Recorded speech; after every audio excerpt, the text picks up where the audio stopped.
दोस्तों, आपका स्वागत है केमिकल वाले चैनल पे। आज आपको बताएंगे कि थर्मोसाइफन किसे कहते हैं। तो थर्मोसाइफन हम कह सकते हैं कि एक टाइप का रिबॉयलर होता है जिसका यूज हम कोल्ड फ्लूइड को हॉट फ्लूइड में कन्वर्ट करने के लिए यूज किया जाता है। तो आइए वीडियो के माध्यम से समझते हैं कि थर्मोसाइफन क्या होता है। जो मेनली थर्मोसाइफन 2 टाइप के होते हैं, एक होता है नेचुरल, दूसरा होता है फोर्स्ड थर्मोसाइफन और ये भी नेचुरल थर्मोसाइफन। तो जो नेचुरल साइफन होता है, इसका यूज़ हम वहाँ करते हैं जहाँ हमारा फ्लूइड विस्कस ना हो, वहाँ इसका यूज़ किया जाता है नेचुरल का। और फोर्स का यूज हम वहाँ करते हैं जहाँ फ्लूइड बहुत विस्कस हो।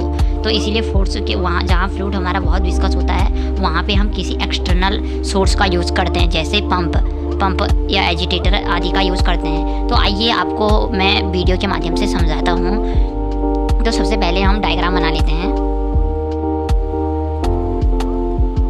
डायग्राम बना लिया है तो आपको समझाते हैं। सबसे पहले हम फीड को इन करते हैं रिबॉयलर में। रिबॉयलर क्या करेगा, यहाँ से हम स्टीम देंगे तो रिबॉयलर में जो हाई वोलेटाइल वाले कंपोनेंट होंगे वो चले जाते हैं हमारे इस टावर में। तो टावर में क्या होता है कि जैसे हमारा यहाँ तक हम कह सकते हैं कि हमारा लेवल है इसमें टावर में। तो कई बार क्या होता है कि हमारे बॉटम के टेम्परेचर उठ नहीं पाते हैं, या हम कह सकते हैं कि इसका मतलब जो हमारा टॉप का टेम्परेचर तो हाई रहता है लेकिन हमारा बॉटम का टेम्परेचर लो रह जाता है, जिसकी वजह से हम यहाँ पे एक आईवी रहती है, उसे हम खोलते हैं और एक सर्कुलेशन बना लेता है। तो हम कह सकते हैं कि थर्मोसाइफन एक टाइप का ऐसा हीटिंग सिस्टम है जिसका यूज़ हम फ्लूइड को सर्कुलेशन करने के लिए यूज़ करते हैं। हम ये भी इसका डेफिनेशन बता सकते हैं। तो इस प्रकार ये फ्लूइड जैसे यहाँ पे आईवी होती है और जैसे हमको लगता है कि इसका जो बॉटम टेम्परेचर बढ़ नहीं रहे हैं, तो हम यहाँ पर एक आईवी खोलते हैं और फ्लूइड हमारा हाई से लो की ओर मूव करता है और सर्कुलेट होता रहता है। तो जो हमारा हॉट फ्लूइड है उसकी रहती है लो डेंसिटी,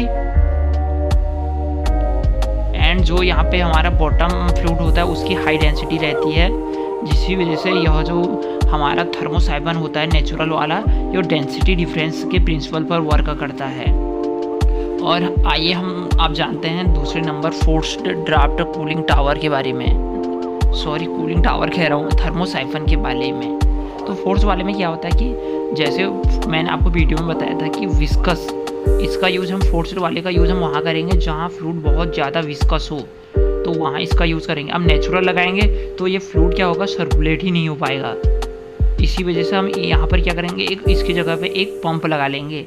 पंप यहाँ से सक करेगा और यहाँ से डिस्चार्ज के थ्रू पूरा सर्कुलेट करेगा। तो आई होप आपको ये वीडियो पसंद आया हो तो लाइक ज़रूर करें।